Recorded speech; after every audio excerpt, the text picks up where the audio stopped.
Plus 918 sa Surigao City. Basta balita at serbisyo publiko. Tatak RMN.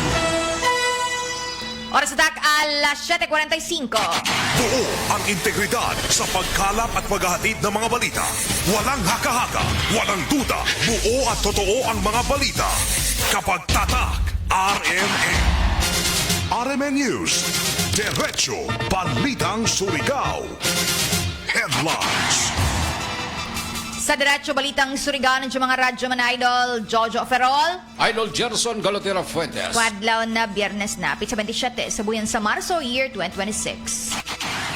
Sa headlines sa itong mga balita, bago na City Legal Officer na si Attorney Ronel Upod, tag-concur na sa posisyon ng mga sakop ng sangguniang panglungsod. Eltov gun registration caravan gilunsad kagahapong adlaw sa Surigao City Police Station. People's Day 2026, tagpahigayon ito na sa Barangay Bitaugan ug Barangay Manjagaw kagahapon, samtang adto na isabkuman sa Barangay Buenavista. Land Transportation Office mibutyag sa padayong law enforcement operation sa Kadayanan. Isa kataas na opisyal ng Philippine Navy may parehag o courtesy call ngadto na sa buhatan ni Mayor Domlao na kundiin na para na sa dugang matupa pakigpartner sa LGU Surigao City. Ima ka mga nadakpang sospitsado sa drugs operation ng PNP gipaubos na kuman sa drug test. Sa balita sa gawas na nasud sa Iran, kadaguan sa gobyerno dito, tag-kumpirmaraan na pagtugot niini na makaagian na puyo ka mga oil tankers sa Strait of Hormuz. Sa balitang paugnat sa kusog, Mori nan na Denver Nuggets mitala og career high 53 points. Samtang sa showbiz, singer na si Angeline Quinto, tagtakda mo graduar na sa kolehiyo kung managsingabot na Hunyo.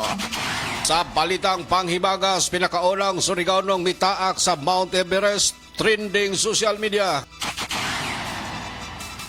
Tatak, RMN News. Diretso Balitang Surigao. Ang sunod na balitatod sa Ajon nan ay Berry, Joy Bellberry para na sa mata na hait o tinaw. Aprobado na ang concurrence ng bagon na City Legal Officer ng Surigao City na si Attorney Ronel Upod. Inisa diyang tagpaygayon ang regular sesyon ng mga sakop ng sangguniang panglungsod kagahapon sa pagpanguna ng presiding officer na si Vice Mayor Alfonso Casura ug mga kaibanan. Human na sa concurrence ni ini ang tagpadayag ang pasalamat ni Attorney Upod. Dagip na isa ba ani dya pasalig sa dugang mga himunlakang sa ija nabuhatan ng City Legal Officer. I thank this august body in my appointment as your legal officer. You can expect that I would be steadfast in my duty in reviewing documents, in seeing to it that the city government would not enter into transactions that would be disadvantageous and burdensome and unfair to the city. I would also uphold the rule of law and see to it that we do things legally. Ang tabik sa nimong pagpadayag na ni Jana pasalamat o pasalig ng bagong City Legal Officer na si Attorney Romel Upod. Sa dugang hanay sa itong mga balita, may padayag sa ilang tinguha sa pagpanawagan ang mga kapulisan ngadto na sa mga gun holders o owners sa mga armas nga dunay kahigayunan nga mo parehistro sa ilang mga armas kinsa gipahigayon kini kagahapon adlaw sulod mismo sa Surigao City Police Station. Kabahin sa license to own and possess firearms kun Eltov, ingon man ang firearms registration caravan naghanjag kini sa kahigayunan sa mga gun owners nga iparehistro gumikan sa awhag kini para sa pagpanadyong pagpangingusog batok na sa lost firearms. Gikinhanglan nagikumpleto ang mga requisitos labi na gyud ang mga gikinhanglang dokumento labi na sa kadtong mga expired registration ng armas para sa luwasanan makatoranganong pagproseso sa ilahang mga armas sulod mismo sa maong nga buhatan. Nagpasalig usab ang PNP nga sa sulod tuig mas mudaghan pa ang ihap sa mga gun holders nga miiparehistro ang ilahang mga armas nga expired ang registration. Sa Radyon pa, sa dugang pa ng mga balita, isa kataas na opisyal ng Philippine Navy ang may payga na courtesy call ngadto na sabotan ni Mayor Paul Dumlao kaghapon. Ini partikular na sa pagpaningusog sa dugang partnership ngadto na sa LGU Surigao City. Tagapadayag na Lieutenant Commander Rufino Co ang nanguyo ng Director for State Management ng Philippine Navy ang ila mga natuki. Maraming nangyari, very supportive yung particularly yung LGU Surigao, and lalo na si Mayor susupport niya sa atin, particularly sa Philippine Navy po. So ano po yung mga initial plans for Surigao City? For Surigao City, ma'am, the Philippine Navy is talaga looking forward to establish a naval base dito sa Surigao, particularly sa Nunok area. Bakit po Nunok? Knowing na very strategic yung location, and particularly yung sa Surigao Strait, napaka-importante po sa atin yan, yung Surigao Strait. Historically, and at the same time ngayon na ginagawa natin na monitoring dyan sa area. So far, may threat po ba? Walang threat, ma'am, although we are establishing yung natin, yung comprehensive archipelagic defense concept. So dapat pag ma-implement natin yan, dapat pumuno nga natin ng naval bases based on sa location na approved na sa taas. And the sa pamahayag ni Lieutenant Commander Rufino Co, ang Director for State Management ng Philippine Navy, inisadyang eksklusibo na kainabi sa Aramen, Surigao. Sa dugang hanay sa itong mga bita, gipaubos na kuman sa drug test ang mga mukabat 5 ka mga nadakpang suspect sa gilunsan nga bypass operation kagabi sa may Pantalan 1 sa barangay Washington ni Syudad. Kay numduman nga nadakpan kini sa gilunsan nga bypass sa mga operatiba ng Drug Enforcement Unit ang mga nakilay ang high value target nga sila si Bruce Linaga Balyascas, Gerald Gicoso, Alex Jacinto, Marvin Ibon o Raymond Balmora kinsa parehong mga gikonsiderang drug personality nga nadakpan kini human nga gipuhag usab sa mga operatiba ang drug den nga nahimutang sa maong lugar. Nakumpiskar ang mukabat 8 ka gramo sa tagtuhoang drogang nagkantidad kini sa 54,400 pesos gikan sa posisyon sa mga ninakpan. Ingon man mga drugs paraphernalias, gisuta na usab kuman sa crime laboratory ang mga drogang nakumpiskar gikan sa nasangpit nga drug din ay kini iduso kuman na adlaw sa korte ang pagdusog kasong paglapas sa Republic Act 9165 o Comprehensive Dangerous Drug Act of 2002. Sa Radyon pa, sa lugang pa ng mga balita, malampusong tagpagayon ang People's Day 2026 kagahapon dito na sa Barangay Bitaugan o Barangay Manjagaw. Ini partikular na sa pagdiyan ng libre na serbisyo, gikan na sa mga naglaing-laing departamento sa gobyerno syudad, national ahensya o pribadong organisasyon. Sa amo na pagpagayon ng People's Day, may padayag og mga mensahe dito aging pag-welcome o pagpasalamat. Dito na sa Barangay Bitaugan, sa ngayan ni Barangay Kapitan Nining Uran, may basa na mensahe ni amo si Barangay Kagawad Lorela Labunaw, samtang sahabig isab sa Barangay Manjagao amo si Barangay Kagawad Donato Alsong. Sa mo'y saban na pagpaygayon sa People's Day an may padayag mensahe pagpaningusog si Vice Mayor Alfonso Casura na kundiin tagatudlo nini na ang pagpaygayon sa People's Day anjaon na sa ikaupat katuig. Ni kuman adlaw pahimusli nido ang mga serbisyo kay gikan pa kami sa San Jose, nagka-istorya kami ng ato bago na legal officer si Atty. Ubod. Naglaon siya, Sir, grabe pa dyan kadaghan ang wala yung mga birth certificate na among i-process dito sa San Jose. I really do not know kung pareha sa dinhi na wala yung mga birth certificate. Kaya kahapon, dito sa kami sa Badjao Community, dito sa nakita namo nagkulpi na gadud kahamog ng mga bata. So pagpangutana ng taga-UN Habitat kung ini ng mga bata nagtagkubos pa ang pagkukita ng mga kabataan ng mga Badjao nagkulpi gadud kahamog. Nangutana dito kung narehistro na ba ini ng mga bata. Sus, tanan dito naghansap na waya.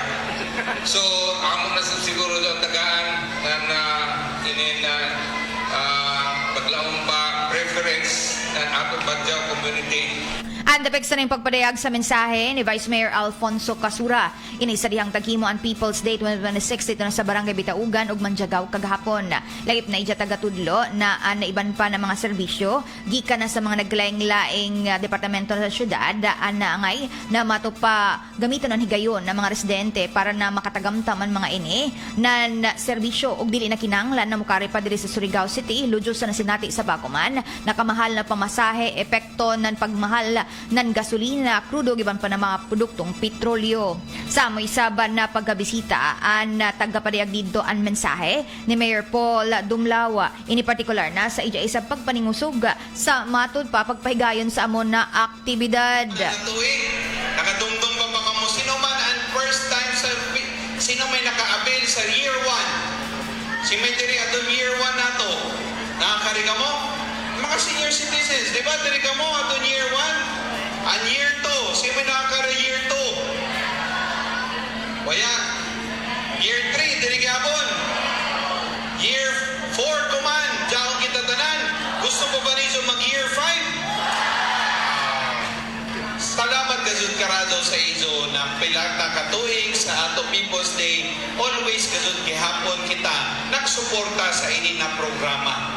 Ang depeksa na yung pagpadayag sa mensahe ni Mayor Paul Dumlawa. Lagip na isab na ija tagatudlo kung uno ka importante ang panaghiusa ng mga opisyales ng syudad o probinsya para na sa dugang mga programa pa sa karadyawan sa kinatibukan ng mga residente ng Surigao City. Diyan din ang programa sa administrasyon sa una. Pero sa ato administrasyon kuman, kaiba naton si Governor Barbers, si Congresswoman Barbers, si Mayor Casura, si Vice Governor Chief, tanan nato board member, tanan nato konsyal.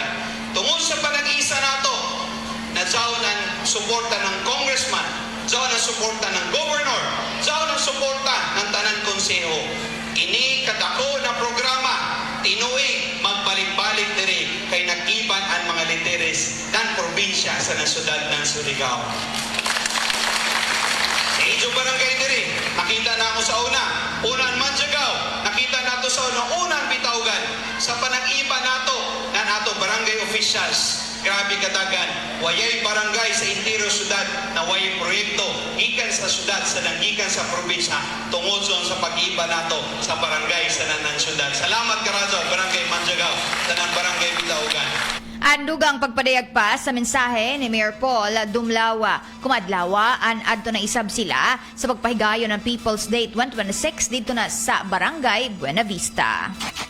Sa dugang hanay sa itong mga balita, mas pahugdan pa ang himuong law enforcement operation o regular checkpoint sa kadayanan na uban sa mga kawani ng Land Transportation Office o LTO. Kinihuman nga makitaag positibong resulta sa law enforcement operation labi na sa mga malapason sa balaod trapiko. Sa pagpakisayon sa Armen DXRS Surigao sa buhatan mismo ng LTO, din tagsuta nini ang gihimong pagpanakop bisan sa kagabihion. Din tumong usab niini ang pagsita sa mga motorista nga kuyang sa mga accessories sama sa signal lights o uban pang mga dikpiktoso nga kagamitan sa usa ka sakyanan. Samtang gipanghingusgan usab ang pagpatuman sa RA 10054 o Motorcycle Helmet Act of 2009 diin sagad sa mga nadakpan nga mga motorista ang pakyas nga pagsukbot ng helmet taliwala sa hugtanong pag-awhag.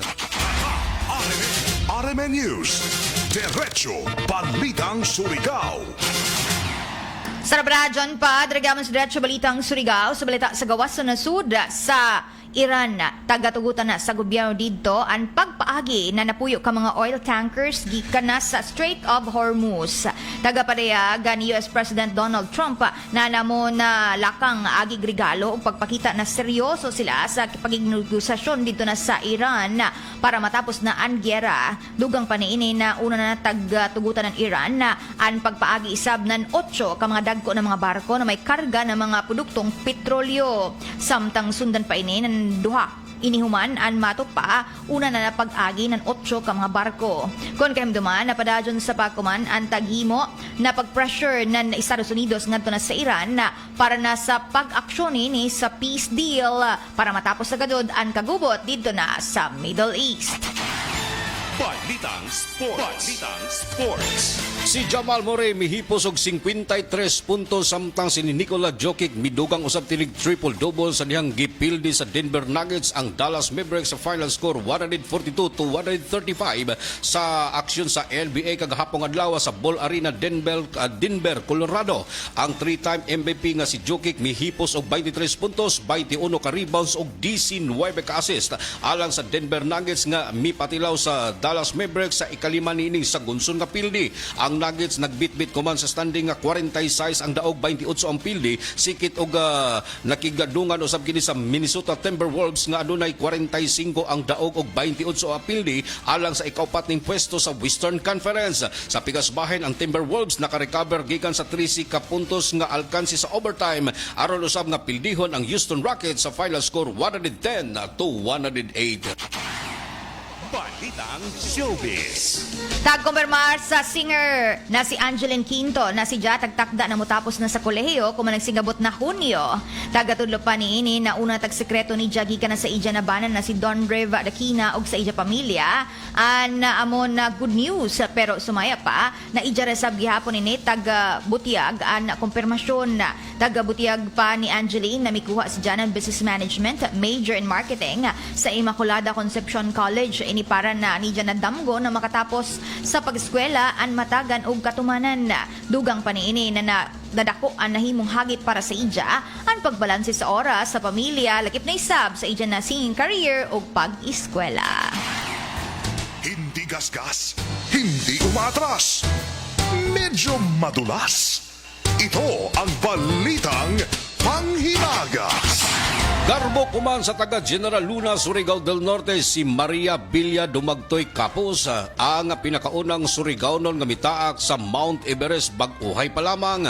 Unang gitaak ni Capos ang Everest Base Camp diin mokabat sa 11 kaadlaw nining journey nga gipasigarbo ang naabtang gitason nga adunay gitasong 5,364 meters above the sea level ang bukid na kundiin uban sa panon sa ijang mga team porsigidong gisaka ang pangandoy since nag-edad pa kinig 19 apan waya kini nagpawaya sa iyang paglaom diin misulay na usab kini og saka uban sa kahadlok og pagduha-duha apan gipatigbabaw nini ang garbo sanan ang paglaom ang dream come true nga masaka niya ang nasangpit nga bukid nga taga General Luna, Surigao del Norte. Congratulations! Proud Surigao-no, no? Tiaw mo, isa sa nakahatag og dungog sa pagsaka nga na sa pinakataas na bukid sa entero ng kalibutan, Mount Everest. Dili basta-basta dyan si Ja. Dyan gani iba na mga madisgrasya, makutloon sa kinabuhi na di makasurvive sa amo na pagkadto nila. So, nubilib kita sa ija. Og unta, daghan pa na mga pareho nini, na mga kalampusan, na mga Surigao-no, na maangkon, no? Taga Siargao. O, diba? Dapat proud kita sa ininidya na naangkon na kalampusan. O ito, dato na i-congratulate ang midaog kagabi sa bago pa lamang taghimo na Talents Night na nakabajinhang surugon na kundiin taghimo ini si Ja kagabi din na sa may provincial gymnasium. Congratulations ngadto na sa representante ng FPOP Surigao na si Sofia Paredes. Malampuson na tagpakita ni Ja an ija na talento kagabi ug sa man na si Ja ang nahimong numero 1 sa amo na Talents Night. Og silom kuman na gajod kuman gabi amo na ang Coronation Night para na sa Kaubajinhang Surugon 2026 din gyapon sa Provincial Gym. Sa mga mulantaw pwede ka mo namukanha din alas 6 kuman gabi.